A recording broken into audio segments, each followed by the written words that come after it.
मैं पीके सुरेत from NCC Karjan बाजार। मैं आज के क्लास में एक नए टॉपिक लेकर के आया हूँ, जिसमें कि आज हम लोग को अकाउंट के बारे में पढ़ना है। और हम लोग इस व्यावसायिक जगत में देख रहे हैं कि किसी भी कंपनी के पास हज़ारों की संख्या में अकाउंट हुआ करता है। आखिर अकाउंट क्या है, इस अकाउंट से संबंधित आज हम चर्चा करने के लिए जा रहे हैं, जो कि आईकॉम के बच्चों के लिए बहुत ही ज़्यादा ज़रूरी का होगा ये वीडियो।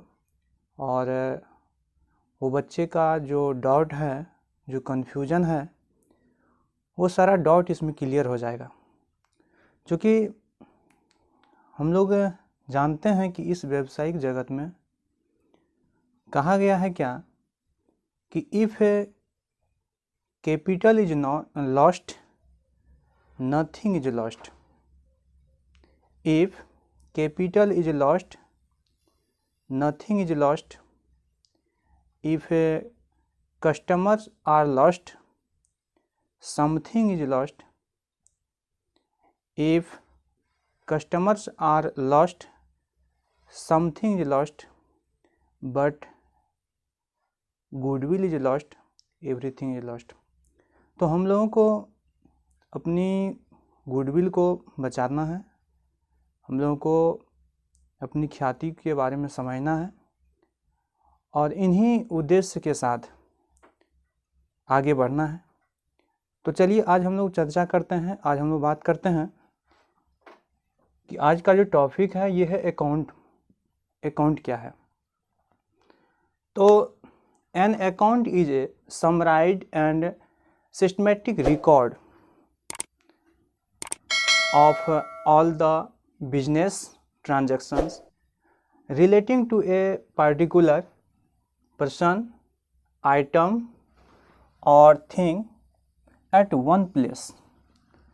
किसी व्यक्ति से संबंधित, किसी संस्था से संबंधित और उससे संबंध रखने वाले जितने भी लेन देन होते हैं, जो भी हम लोग का ये ट्रांजैक्शन होता है, उनसे रिलेटेड एक रिकॉर्ड को और समराइज्ड और ये सिस्टमेटिक रिकॉर्ड को हम लोग क्या करते हैं, तो वन प्लेस देते हैं, एक स्थान देते हैं। एक स्थान पे हम लोग उसको व्यवस्थित तरीक़ा से उसको हम लोग सजा के रखते हैं और उसको हम लोग सही तरीक़ा से व्यवस्थित करते हैं। वही तो अकाउंट है। तो सिर्फ अकाउंट हम लोग ये नहीं समझ हम लोग के मानसिकता में ये ना रहे कि हम लोग के बैंक में जो अकाउंट है हम लोग उसमें बैलेंस जमा करते हैं, निकासी करते हैं, सिर्फ वही अकाउंट है। मतलब किसी भी व्यक्ति संस्था से रिलेटेड अगर किसी भी वस्तु को हम लोग भी अगर एक व्यवस्थित ढंग से हम लोग उसको सजा के उसको एक संग्रहित करते हैं, तो वो भी एक प्रकार का अकाउंट है। तो हम लोग देखते हैं क्या कि क्लासिफिकेशन ऑफ अकाउंट। आखिर अकाउंट का क्या टाइप है और ये अकाउंट को हम लोग कैसे डिवाइड करेंगे, इसके बारे में आज चर्चा करना है। अकाउंट को समझने के लिए अकाउंट को मुख्य रूप से इनको दो आधार पर हम विभाजित कर सकते हैं, जिसके लिए एक पहला आधार होगा हम लोगों का ये ट्रेडिशनल अप्रोच, जिसको कि हम लोग इंग्लिश अप्रोच के नाम से भी जानते हैं।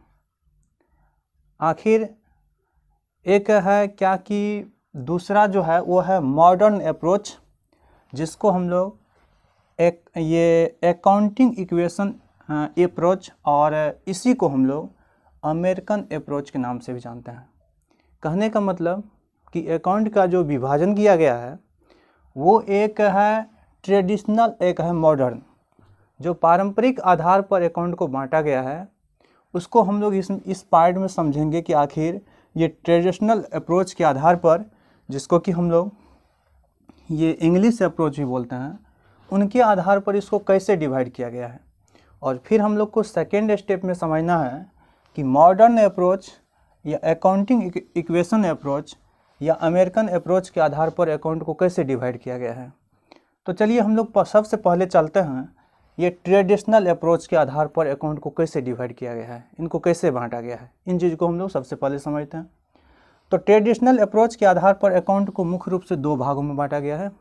जो परंपरा की जो पुराना पद्धति था उनके आधार पर अकाउंट को मुख्य रूप से दो भागों में बांटा गया है, याद रखिएगा आप लोग।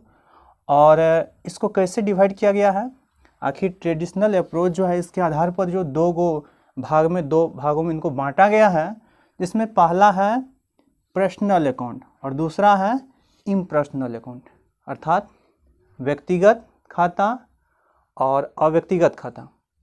तो मतलब हम लोग को ये समझ में आ चुकी है बात कि ट्रेडिशनल अप्रोच के आधार पर अकाउंट को जो दो भागों में बांटा गया है वो दोनों, एक है पर्सनल अकाउंट और दूसरा है इम्पर्सनल अकाउंट। बस इन्हीं अकाउंट के अंतर्गत दुनिया का जो भी अकाउंट है वो सारा इन दो के ही अंतर्गत आ रहा है। फिर उसके बाद अगर हम लोग बात करते हैं ये पर्सनल अकाउंट की, तो इस पर्सनल अकाउंट जो कि हम लोग जान चुके हैं कि ट्रेडिशनल अप्रोच के आधार पर अकाउंट का दो गो भेद, जिसमें कि पर्सनल और इम्पर्सनल, लेकिन पर्सनल अकाउंट को तीन भागों में बांटा गया है। इस प्रकार हम लोग उसको धीरे धीरे विस्तृत की ओर जा रहे हैं, हम लोग उसको विस्तृत कर रहे हैं, विस्तार से हम लोग को पूरा डिटेल में पढ़ना है कि आखिर अकाउंट क्या है। तो इसमें ध्यान रखिएगा आप लोग कि पर्सनल अकाउंट और इम्पर्सनल, लेकिन पर्सनल को भी तीन भागों में बांटा गया है। ये पर्सनल का तीन भाग क्या है, तो ध्यान रखिए, यहाँ है क्या, देखिए पहला है ए नंबर में नेचुरल पर्सनल अकाउंट, दूसरा है आर्टिफिशियल पर्सनल अकाउंट और तीसरा है रिप्रेजेंटेटिव पर्सनल अकाउंट। तो हम लोग बात करते हैं क्या कि पर्सनल अकाउंट जो है ये नेचुरल अकाउंट, हम लोग पर्सनल अकाउंट और इम्पर्सनल के बारे में भी हम लोग आगे डिटेल पढ़ेंगे कि आखिर पर्सनल ही क्या। और याद रखिएगा तत्काल कि किसी व्यक्ति संस्था से संबंधित जो भी अकाउंट है वो पर्सनल अकाउंट है। तो इसमें और जो कि किसी व्यावसायिक संस्था, किसी मतलब गुडविल से संबंधित और इनकम और एक्सपेंडिचर से संबंधित जो भी अकाउंट है वो एक्सपेंडिचर वो इम्पर्सनल में आ रहा है। तो हम लोग अभी पर्सनल की बात करते हैं। तो इसमें पर्सनल अकाउंट को हम लोग देखें कि तीन भागों में बांटे हैं, जिसमें कि नेचुरल पर्सनल अकाउंट, जिसको हम लोग ये प्राकृतिक व्यक्तिगत खाता भी बोलते हैं हिंदी में, और एक है आर्टिफिशियल पर्सनल अकाउंट, जिसको कि हम लोग कृत्रिम व्यक्तिगत खाता बोलते हैं, और तीसरा है रिप्रेजेंटेटिव अर्थात प्रतिनिधित्व व्यक्तिगत खाता है। और ध्यान रखिए यहाँ कि नेचुरल पर्सनल अकाउंट जो है, जैसे कि किसी व्यक्ति से संबंधित, जैसे कि श्याम से अकाउंट, तो श्याम एक व्यक्ति है और उनके नाम से अगर कहीं अकाउंट है, या हम लोग अपनी व्यवसाय के किसी कंपनी में उसके नाम से अगर अकाउंट खोले हुए हैं, तो उस अकाउंट को हम पर्सनल अकाउंट समझेंगे, और पर्सनल में क्या समझेंगे, तो नेचुरल पर्सनल अकाउंट उसको समझेंगे। इसी प्रकार राम्स अकाउंट, इसके अलावा और भी बहुत सारा नाम हो सकता है कि जो भी मतलब नाम से रिलेटेड ये प्राकृतिक रूप से अर्थात नेचुरल पर्सनल अकाउंट की श्रेणी में आ रहा है, जैसे कि श्याम्स, राम्स, मदन्स, मोहन्स, और भी बहुत सारा हो सकता है। उसके बाद आर्टिफिशियल ये पर्सनल अकाउंट, आर्टिफिशियल मतलब एक व्यक्ति है लेकिन लग रहा है क्या कि कृत्रिम व्यक्ति है, जैसे कोई भी संस्था है, जैसे SBI है, तो वह भी एक तरह से पर्सनल है, लेकिन उसको ध्यान रखेंगे कि वो जो है आर्टिफिशियल पर्सनल अकाउंट, कहने का मतलब कि आर्टिफिशियल पर्सनल जो है जो कि कृत्रिम व्यक्तिगत है, आखिर उस पर जैसे कि कोई संस्था का नाम है, एक व्यक्ति पे जिस प्रकार से नियम लागू हो सकता है उसी प्रकार से एक संस्था पर भी लागू होता है। तो सिर्फ इसी के अंतर्गत उसको आर्टिफिशियल को रखा गया है, जैसे बैंक अकाउंट, जैसे NCC अकाउंट, कोई भी संस्था का नाम हो सकता है और उसके नाम से जो अकाउंट होगा, चाहे बैंक में हो या किसी कंपनी में हो, उसको हम लोग रखेंगे किस में, तो आर्टिफिशियल पर्सनल अकाउंट में रखेंगे।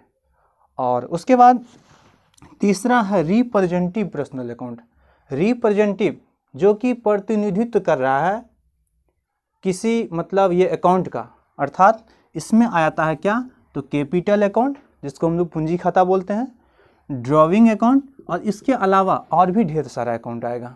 तो याद रखिएगा, आप लोग को याद हो गया होगा कि पर्सनल अकाउंट को हम लोग 3 भागों में बांटे हैं, जिसमें कि नेचुरल पर्सनल, आर्टिफिशियल पर्सनल और रिप्रेजेंटेटिव पर्सनल। अब इसका जो ट्रेडिशनल अप्रोच के आधार पर जो हम लोग अकाउंट का 2 भाग में बांटे थे, पर्सनल और इम्पर्सनल, तो पर्सनल का 3 भाग देखे हम लोग, लेकिन ये जो इम्पर्सनल है, इस इम्पर्सनल को भी 2 भागों में बांटा गया है। याद रखिएगा कि जो हम लोग देखे कि अभी ये ट्रेडिशनल अप्रोच के आधार पर 2 अकाउंट, ये पर्सनल और इम्पर्सनल, तो पर्सनल को हम लोग देखिए उनका डिटेल। अब है क्या कि इम्पर्सनल अकाउंट जो है इनको भी 2 भागों में बांटा गया है, और इसका जो 2 भाग है वो क्या है, रियल अकाउंट और नॉमिनल अकाउंट। रियल अकाउंट वास्तविक खाता, तो रियल अकाउंट होता क्या है, तो धन संपत्ति से संबंधित, धन संपत्ति रुपया पैसा जो भी है, मतलब उससे संबंधित जो नाम से अकाउंट हम लोग किसी संस्था या किसी कंपनी में हम लोग खुलवाते हैं, उसको हम लोग बोलते हैं रियल अकाउंट। जैसे कैश अकाउंट, रोकड़ खाता, उसके बाद लैंड अकाउंट, गुडविल अकाउंट, ख्याति खाता, ये सब को हम लोग रखते हैं किस में, तो रियल अकाउंट में। चूँकि यह एक पूंजी है, यह एक संपत्ति है, यह हम लोग का एक मतलब ये संपत्ति से संबंधित ये सब है, इसके कारण हम लोग इसको रियल में रखते हैं। एक होता है नॉमिनल अकाउंट। नॉमिनल अकाउंट को हम लोग बोलते हैं नाम मात्र खाता, या इसको हम लोग अवास्तविक भी बोलते हैं, जिसमें आता है ये purchase account, depreciation account, salary account, अर्थात आय और व्यय से संबंधित, इनकम और एक्सपेंडिचर से संबंधित जो भी मतलब अकाउंट आ रहा है, उस अकाउंट को हम लोग रखेंगे किस में, नॉमिनल अकाउंट में। किस में रखेंगे, नॉमिनल अकाउंट में। तो हम लोग जान चुके हैं क्या, तो हम लोग जान चुके हैं क्या कि ट्रेडिशनल के आधार पर जो अकाउंट को 2 भाग में बांटा गया था, उसमें ये पर्सनल को भी फिर 3 भागों में बांटा गया और इम्पर्सनल को फिर 2 भागों में बांटा गया। अब हम लोग को टाइप पढ़ना है क्या, कि मॉडर्न अप्रोच या अकाउंटिंग इक्वेशन अप्रोच, या हम लोग इसको बोलते हैं अमेरिकन अप्रोच। इसके आधार पर जो अकाउंट को डिवाइड किया गया है, वो हम लोग इसके नेक्स्ट वाले वीडियो में पढ़ेंगे। और इस वीडियो में हम लोग जान चुके हैं कि अकाउंट क्या है, अकाउंट से संबंधित चर्चा किए, उनको 2 आधार पर बांटा गया है, उनकी चर्चा किए, और इस पार्ट को हम लोग अभी इस विभाजन को समझे। आगे आने वाले टाइम में बहुत सारा हम इस टाइप का वीडियो लाने वाले हैं, जिसमें कि बच्चों को छोटी छोटी बात पे, किसी पे भी कोई भी डाउट नहीं रहना चाहिए। और जिस चीज़ को हम समझने का प्रयास किए हैं कि इसी प्रकार से हर समस्या के समाधान के लिए हम ये वीडियो मतलब आगे लाते रहेंगे। और ये चैनल जो है हमारा, वो यूनिक एजुकेशन एनसीसी, इस चैनल पे हम अपलोड करते रहेंगे, और ताकि अधिक से अधिक बच्चों को उससे लाभ पहुँचे। और उनको अगर किसी भी तरह की कोई डाउट, कोई समस्या आए, तो ज़रूर हमको कमेंट में बताएं, उसका समाधान करने का प्रयास हम ज़रूर करेंगे। तो आज के वीडियो में यहीं तक। तो आप लोग इसको आगे मतलब इसको अगला वीडियो को भी देखिएगा, और हम आगे इसके अकाउंट के आगे जो हम लोग नेक्स्ट वीडियो में जानेंगे कि मॉडर्न अप्रोच और अकाउंटिंग इक्वेशन अप्रोच या अमेरिकन अप्रोच के आधार पर अकाउंट को कैसे डिवाइड किया गया है, वो हम नेक्स्ट वीडियो में आ रहे हैं बताएंगे। Thank you.